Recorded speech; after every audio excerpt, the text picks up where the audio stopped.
کوئی خاص اثر نہیں ہوا یا سزا لے کر تمہیں مزہ آتا ہے، میرے قریب آنے کے بہانے ڈھونڈتی ہو، اس لیے اس طرح کی حرکتیں کرتی ہو۔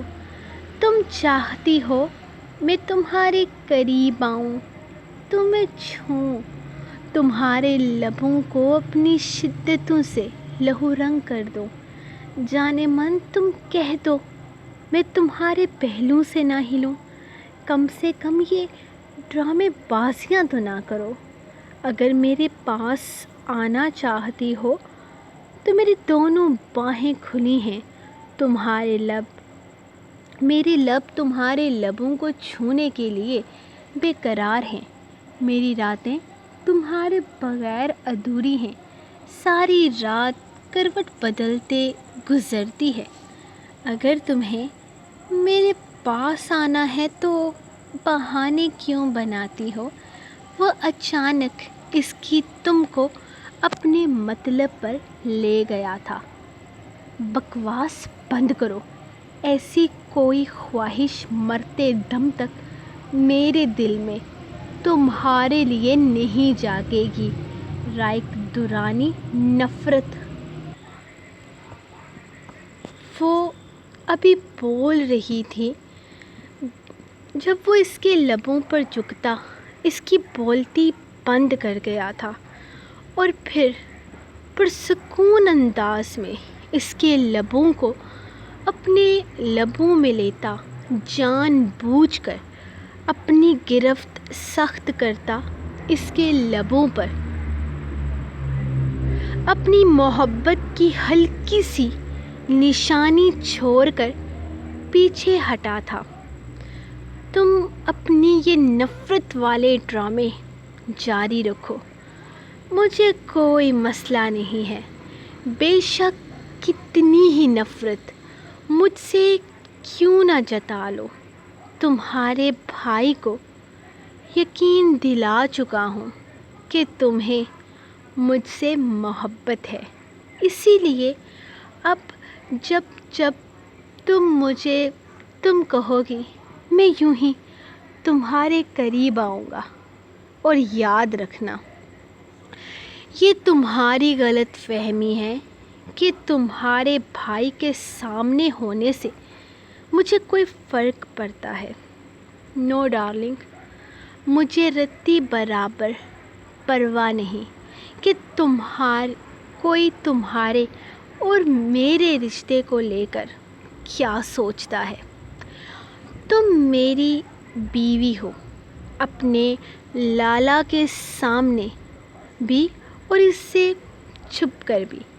یہ تمہاری غلط فہمی ہے کہ تمہارا لالا مجھے کسی چیز سے روک سکتا ہے۔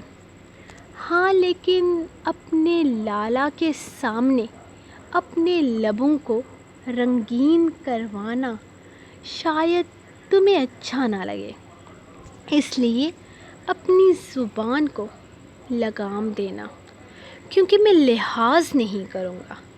رائق دورانی نے آج تک اپنی خواہشیں نہیں مرنے دی، اور اگر تم بیچ محفل میں میری خواہشات کو جگاؤ گی تو نقصان اٹھاؤ گی۔ وہ انتہائی بے باکی سے بولا تھا، انداز ایسا تھا جیسے ابھی اپنے کہے پر عمل کر دکھائے گا۔ وہ اس سے نظریں چراتی اگلے ہی لمحے وہاں سے کھسکنے کا ارادہ رکھتی تھی، اسی لیے زبردستی اپنا آپ اس سے چھڑوانے میں کامیاب ہوتی وہ اندر جانے لگی تھی۔ اسے سمجھ نہیں آیا تھا کہ رائق نے ازبک کو یہ کیسے بتایا کہ وہ اس سے محبت کرتی ہے، حالانکہ وہ رات کو ازبک کو کہہ چکی تھی کہ وہ رائق سے انتہائی نفرت کرتی ہے اور وہ اس سے شادی نہیں کرنا چاہتی، لیکن آج صبح میز پر بھی ازبک محبت کے بارے میں بات کر رہا تھا۔ مطلب وہ کسی غلط فہمی کا شکار تھا۔ ابھی وہ اپنی سوچوں میں اندر کی طرف قدم اٹھا رہی تھی جب اسے پیچھے سے رائک کی آواز سنائی دی۔ تم تو بڑی بزدل نکلی، میں تو تمہیں جنگلی بلی سمجھ رہا تھا، لیکن تم تو بیگی بلی نکلی۔ میری باتوں سے ڈر کر بھاگ رہی ہو یا پھر چوری پکڑے جانے پر اب نظریں ملانا مشکل ہو گیا ہے؟ وہ بے باکی سے مسکراتے ہوئے بولا تھا، جبکہ الوینا کا ہرگز کوئی موڈ نہ تھا اس بے شرم انسان کے منہ لگنے کا۔ دنیا میں بہت ڈھیٹ لوگ دیکھے ہیں، لیکن اس کا کوئی اور ہی لیول تھا۔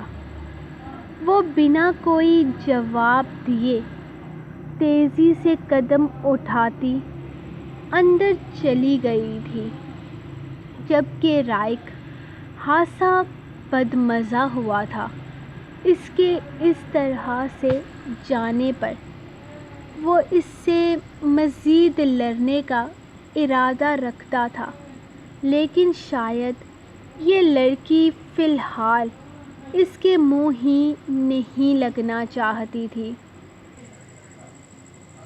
خیر اچھا ہی تھا، منہ لگ کر اس نے اس کے لبوں کو اپنی شدتوں سے رنگین کر ہی دینا تھا، اور پھر نشہ حد سے زیادہ بڑھنے پر طلب بھی مزید جاگنی تھی، اور اس کا ظالم کمینہ سالہ ہرگز اس میں اس کی مدد نہیں کرنے والا تھا۔ ازبک دورانی، جو تو نے میرے ساتھ کیا ہے نا، اس کا میں تجھ سے انتقام لوں گا۔ جب تو آئرہ کے عشق میں پاگل ہو رہا تھا، سب سے زیادہ تیری سفارشیں میں نے کی تھی، اور تو میری محبت کے بیچ کا سب سے بڑا پتھر بن گیا۔ کمینے، وہ اپنے بال مٹھیوں میں جکڑتا وہیں باہر لان میں بیٹھنے لگا تھا۔ سنو، ازبک کو نیچے بھیج دو، کہنا رائک باہر بلا رہا ہے، اور وہاں ارحم کو دیکھو، اگر وہ فریش ہو گیا تو اسے بھی کہو نیچے آ جائے۔ رائک نے پاس سے گزرتی ملازمہ سے کہا تھا۔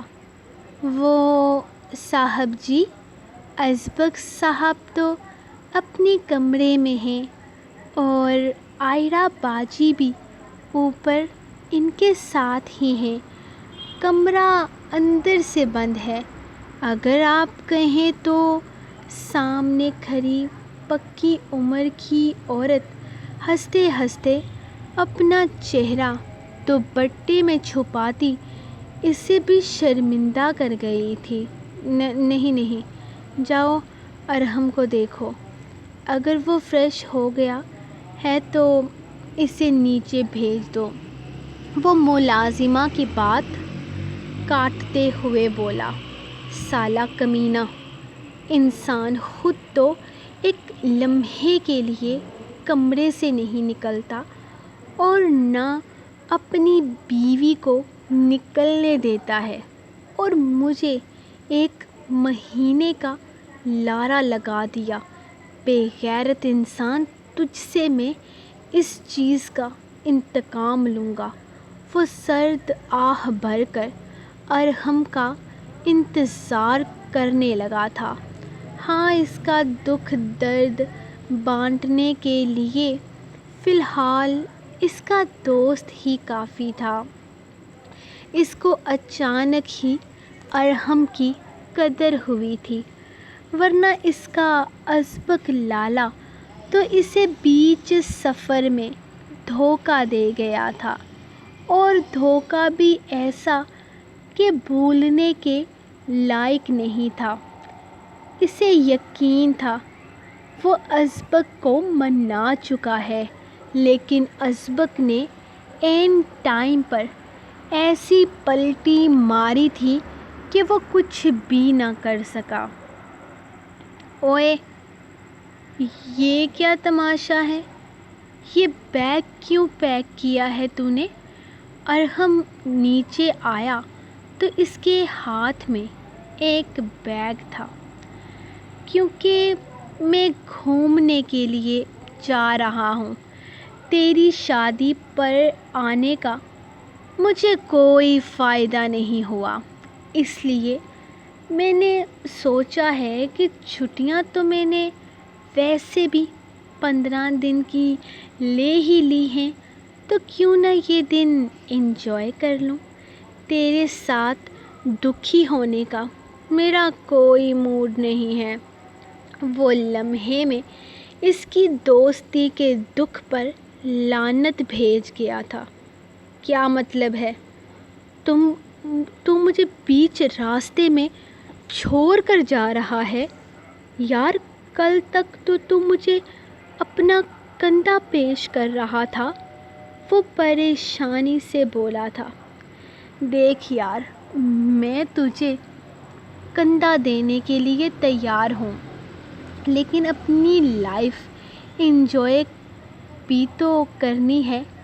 کل 15 دن کی چھٹیاں ہیں۔ سوچ رہا ہوں پورا اسلام آباد گھوموں اور ساتھ میں کاغان کے علاقوں کی طرف نکل جاؤں۔ سنا ہے بڑا خوبصورت علاقہ ہے۔ اب یہاں تک آیا ہی ہوں تو پاکستان دیکھ لیتا ہوں، گھوم لیتا ہوں۔ یار، میرا بھی تو دل کرتا ہے نا، ہو سکتا ہے انہی کہیں پہاڑیوں میں مجھے تیری بھابھی مل جائے۔ اور ویسے بھی کل تو امریکہ چلا جائے گا، 1 ہفتے تک تیری شکل دیکھنے کو نہیں ملے گی۔ وہ اس کا بزنس ٹور یاد کرواتے ہوئے بولا تھا۔ ہاں، ولیمے کے بعد وہ اپنی اور الوینا کی امریکہ کی ٹکٹ بک کروا چکا تھا۔ اس کا ارادہ 1 ہفتے کے لیے الوینا کو اپنے ساتھ لے کر جانے کا تھا۔ ساتھ میں ہنی مون ہو جاتا اور وہ بزنس ٹور بھی کر لیتا، لیکن نہیں، اس کی منکوحہ تو اس کے ارمانوں پر ٹھنڈا پانی پھینک چکی تھی، اور اب اس کا یہ بے غیرت دوست بھی اس کا ساتھ چھوڑ کر جا رہا تھا۔ خیر، وہ صرف دکھی ہو سکتا تھا، اور وہ بہت دکھی تھا۔ اف، کیا مسئلہ ہے آپ کے ساتھ؟ اب کیوں آ رہے ہیں؟ کبھی میرے ہاسٹل پہنچ جاتے ہیں، کبھی ٹیوشن کلاسز چلے آتے ہیں، کبھی یہاں، کبھی مارکیٹ میں۔ میں نے آپ کو منع کیا ہے، میں نہیں ملنا چاہتی آپ سے۔ کب سمجھیں گے آپ اس بات کو؟ آخر مسئلہ کیا ہے؟ آپ کے ساتھ کیوں نہیں سکون سے جینے دے رہے مجھے؟ اس سے باہر پیون نے آ کر بتایا تھا کہ کالج گیٹ پر اس کے بابا اس کا انتظار کر رہے ہیں۔ وہ غصے سے باہر نکلی تھی۔ پچھلے 1 ہفتے سے وہ ہر اس جگہ آ رہے تھے جہاں وہ جا رہی تھی۔ میری بچی، میری جان، میری گڑیا، میرا دل کرتا ہے تم سے ملنے کا، تمہیں دیکھنے کا کتنے دن ہو گئے ہیں، آنکھیں ترس گئی ہیں، تمہیں دیکھا تک نہیں۔ میرا بچہ، میرے جگر کا ٹکڑا، میری جان، ایک نظر تو اپنے باپ کو دیکھ لیا کرو۔ اتنی سنگ دل کیسے ہو گئی تم اپنے باپ کے لیے؟ کیا تمہارے دل میں تھوڑا سا رحم نہیں جاگتا؟ آخر کیا بگاڑا ہے میں نے تمہارا؟ وہ جیسے آج پھٹ پڑے تھے اس کے قریب آتے ہوئے، وہ اپنے دل کا حال اسے سنانے لگے، جبکہ زمش نے غصے سے آنکھیں گھما کر انہیں دیکھا اور پھر تلخ سے انداز میں مسکرا دی تھی۔ آپ نے میرا کیا بگاڑا ہے برلاس خان؟ آپ نے میرے پاس میرا کچھ چھوڑا ہی نہیں ہے۔ آپ نے مجھ سے میری ماں چھین لی، آپ نے مجھ سے میرے رشتے چھین لیے، میری ماں کو طلاق دے کر اسے مجھ سے دور کر دیا، اور پھر اپنی دولت کے دم پر کیس جیت کر مجھے حاصل کر لیا، اور پھر ساری زندگی مجھے اپنے پاس رکھتے ہوئے مجھے تنہائی میں پھینک دیا۔ ایک دن آپ کو احساس نہیں ہوا کہ آپ کی ایک بیٹی ہے؟ بس پیسے کے پیچھے بھاگتے رہے۔ ایک دور جاری رکھی آپ نے۔ اب اتنے سالوں کے بعد آپ کو ایسا محسوس ہو رہا ہے کہ آپ کی ایک بیٹی ہے، وہ بھی صرف اور صرف اس لیے کیونکہ میں 18 سال کی ہونے والی ہوں، اور میرے 18 سال کے ہوتے ہی میری ماں آپ پر کیس کرے گی، اور میں اس کے پاس چلی جاؤں گی۔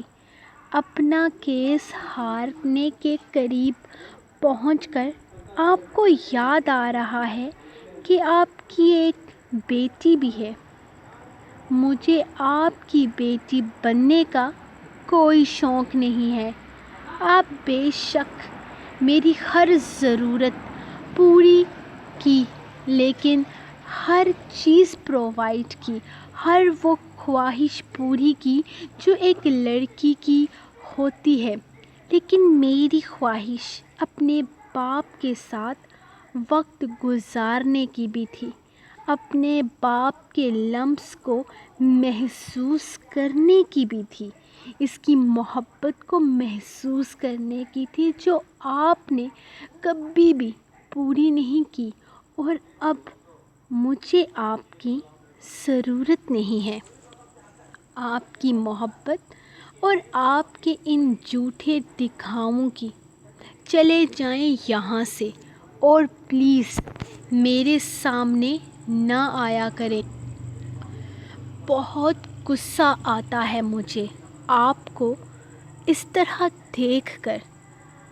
اگر میں آپ سے دور آئی ہوں تو اس کا یہی مطلب ہے کہ میں آپ سے نہیں ملنا چاہتی، آپ کی شکل تک نہیں دیکھنا چاہتی۔ کب سمجھیں گے آپ اس بات کو برلاس خان صاحب؟ وہ غصے سے پاگل ہو رہی تھی، بس نہیں چل رہا تھا کہ کچھ کر بیٹھے۔ چلا جاؤں گا زمش، چلا جاؤں گا یہاں سے، کبھی تمہارے سامنے نہیں آؤں گا جب تک تم نہیں کہو گی، لیکن ایک دفعہ مجھے بابا کہہ کر تو پکارو، جیسے ہمیشہ سے بابا جانی کہہ کر آ کر مجھ سے لپٹتی تھی۔ ایک دفعہ آ کر لپٹو تو صحیح۔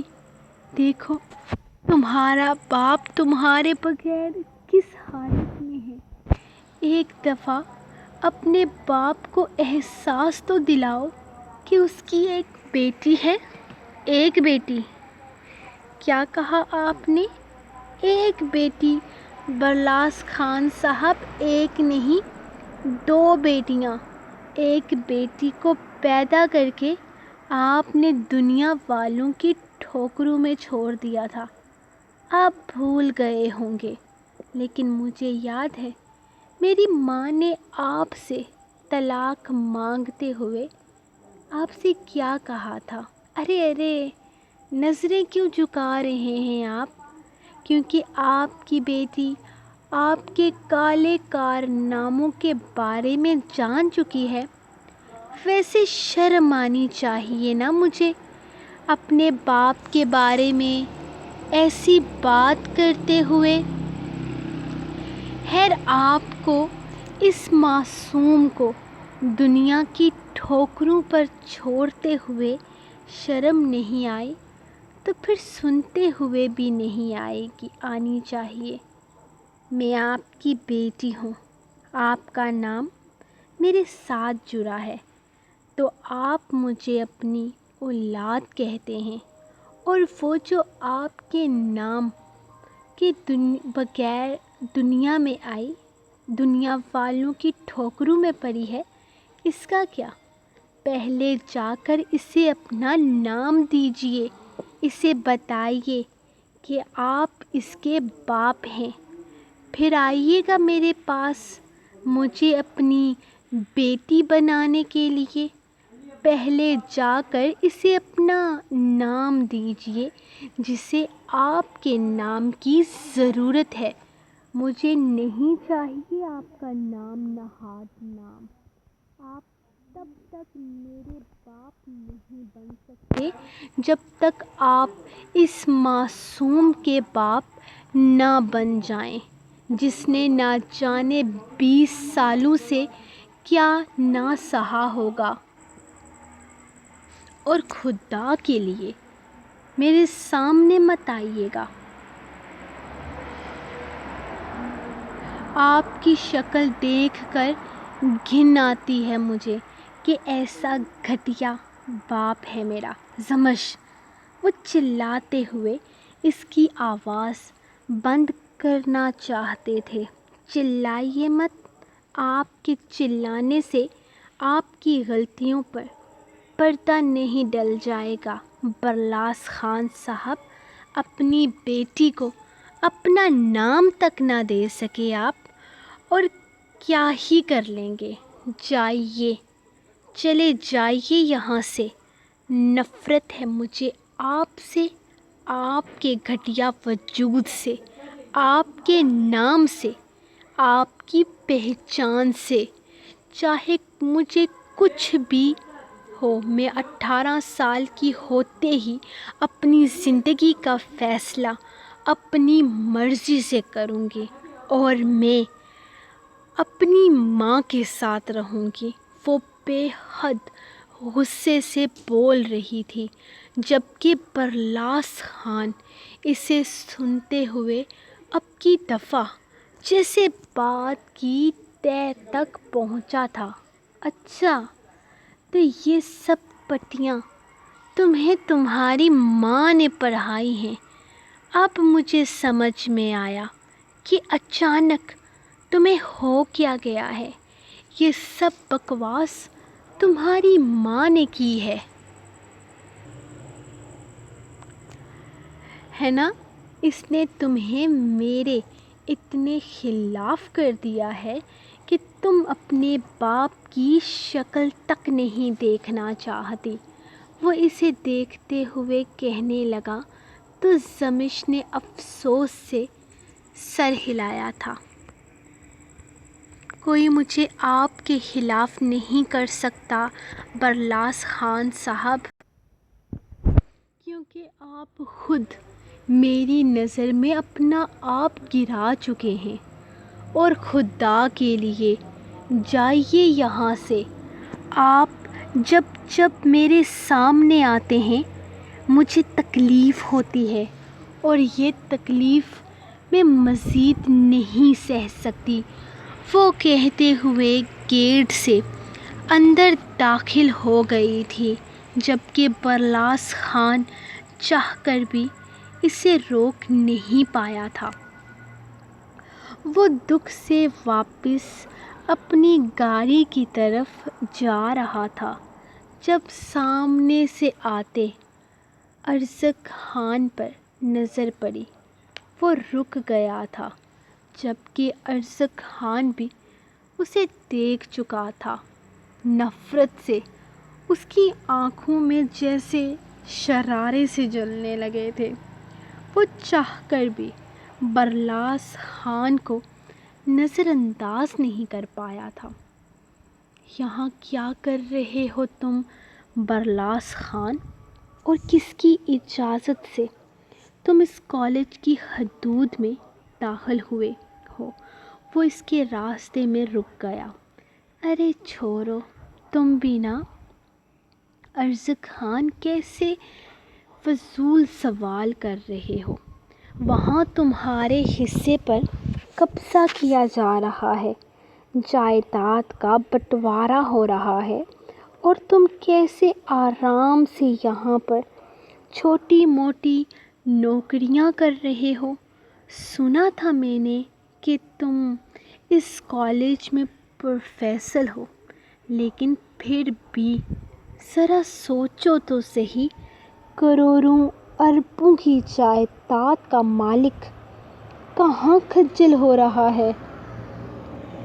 تمہاری ماں نے تمہیں اس معمولی سی نوکری کے لیے تو پیدا نہ کیا ہوگا، لیکن افسوس اپنے باپ کی طرح تم بھی بزدل نکلے۔ تم اپنے حصے کے لیے آواز تک نہیں اٹھا سکے۔ خیر چلتا ہوں میں، فضول وقت نہیں ہے میرے پاس تم پر برباد کرنے کے لیے، لیکن اتنا ضرور کہوں گا، اس سے پہلے کہ جائیداد کا بٹوارا ہو جائے اپنا حصہ مانگ لو۔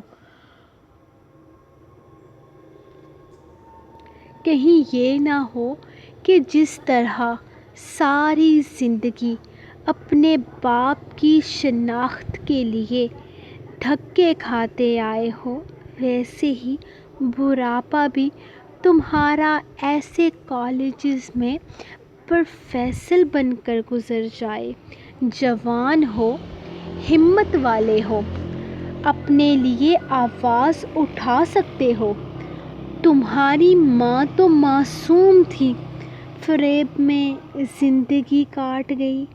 تم تو اپنے باپ کا خون ہو، تھوڑی ہمت دکھاؤ۔ وہ یقیناً اسے بھڑکا رہا تھا۔ ہو گیا تمہارا؟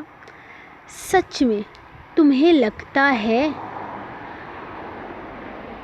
کہ مجھے تمہارے مشوروں کی ضرورت ہے؟ اس انسان کے مشوروں کی جس نے میری زندگی برباد کرنے میں کوئی کسر نہیں چھوڑی؟ تم جیسے انسان سے مشورہ لینے سے پہلے میں 100 دفعہ سوچوں گا، اور 100 دفعہ سوچنے کے لیے میرے پاس فالتو وقت نہیں ہے۔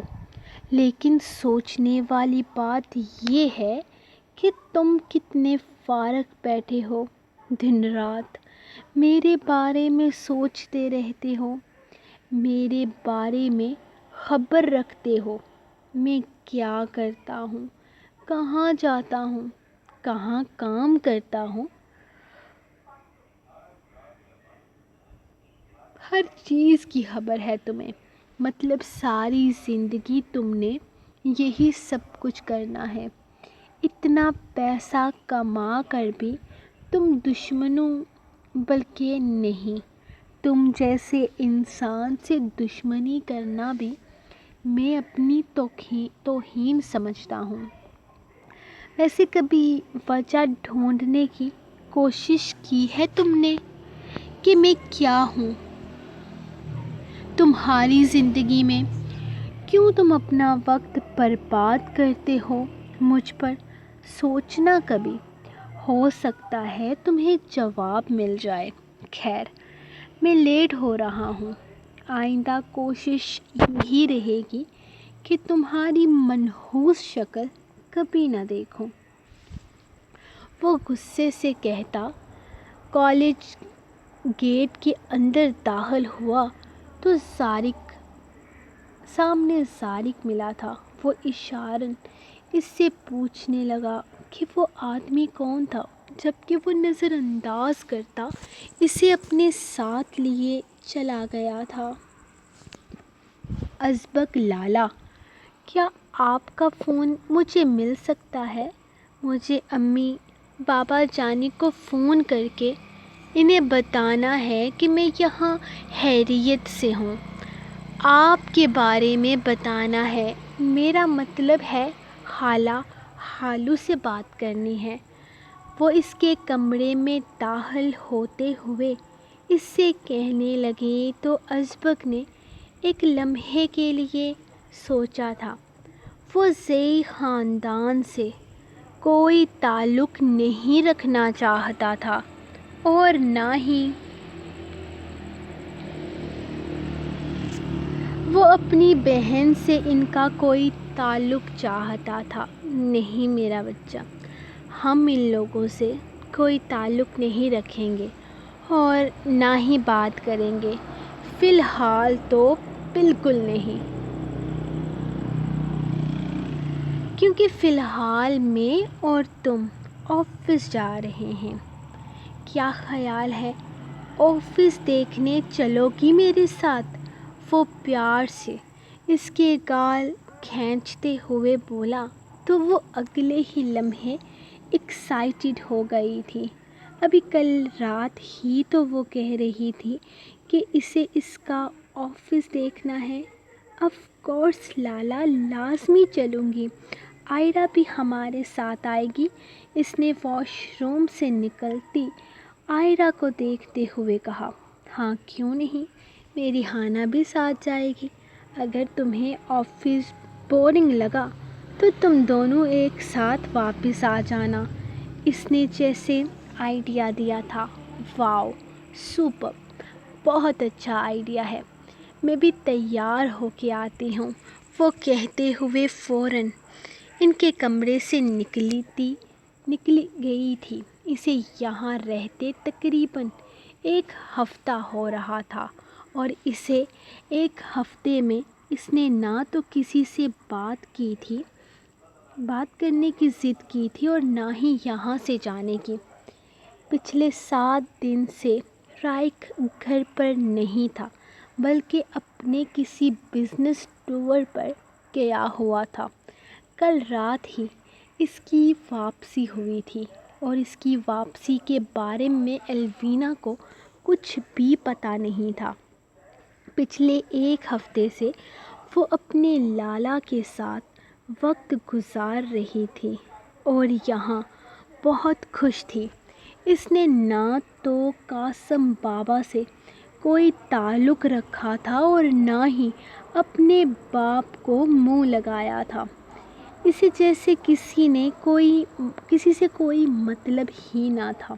اسے بس اس کا بھائی مل گیا تھا، باقی پوری دنیا جائے بھاڑ میں۔ ہان، میں کیا پہن کر چلوں؟ اس کے جاتے ہی وہ ازبک سے پوچھنے لگی۔ وہ پہلی دفعہ اس کے آفس چل رہی تھی۔ ایسا کچھ مت پہننا ہانا جو میرے دل پر بجلیاں گرائے، ورنہ میں لوگوں کی پرواہ نہیں کروں گا۔ وہ اس کے پیچھے آتے ہوئے اسے تھام کر اپنے سینے سے لگاتا اس کی گردن میں منہ دیتا دیوانہ وار اس کی گردن کو چومنے لگا تھا، جبکہ وہ اگلے ہی لمحے دور ہٹی تھی۔ اف ہان، کہیں بھی شروع ہو جاتے ہیں آپ۔ کوئی لائٹ سا کلر پہنوں گی، ورنہ آپ کا کوئی بھروسہ نہیں، آپ کی نیت مجھ پر خراب ہی رہتی ہے۔ وہ کہتے ہوئے واش روم میں بند ہو گئی تھی۔ جبکہ اس کے چہرے کے بدلتے رنگ اس کے دل پر قیامت برپا کر گئے تھے۔ آج کی رات اس کی خیر نہیں تھی۔ وہ وائٹ جینز کے ساتھ بلو ٹاپ پہنے اوپر سکارف لیے ہوئے تھی۔ آج کافی دنوں کے بعد اس نے اپنی پرانی ڈریسنگ کی تھی، ورنہ یہاں آنے کے بعد اس نے لانگ فراک اور لمبے لمبے دوپٹے ہی پہنے تھے۔ ازبک نے اپنا کارڈ اور لیپ ٹاپ دیا تھا تاکہ وہ اپنے لیے شاپنگ کر سکے۔ اس نے کافی ساری چیزیں منگائی تھی اور اس کے سب آرڈرز اب تک ریسیو ہو رہے تھے۔ وہ تیار ہو کر تیزی سے ازبک کے کمرے کی طرف جا رہی تھی جب اچانک ہی ایک کمرے سے کسی نے اسے کھینچ کر اندر داخل کرتے ہوئے دروازہ بے حد سختی سے بند کرتے ہوئے اسے دیوار کے ساتھ دے مارا تھا۔ اس سے پہلے کہ وہ چیختی چلاتی یا شور مچاتی، کسی نے جارحانہ انداز میں اس کے لبوں پر اپنا ہاتھ دبایا تھا، جبکہ رائے کی وحشت زدہ نظروں نے اسے کانپنے پر مجبور کر دیا تھا۔ اس نے ایک نفرت بھری نظر اس کے کپڑوں پر ڈالی تھی، جبکہ اس کی بے باک نگاہوں نے اسے لمحے میں سر سے پیر تک سرخ کر دیا تھا۔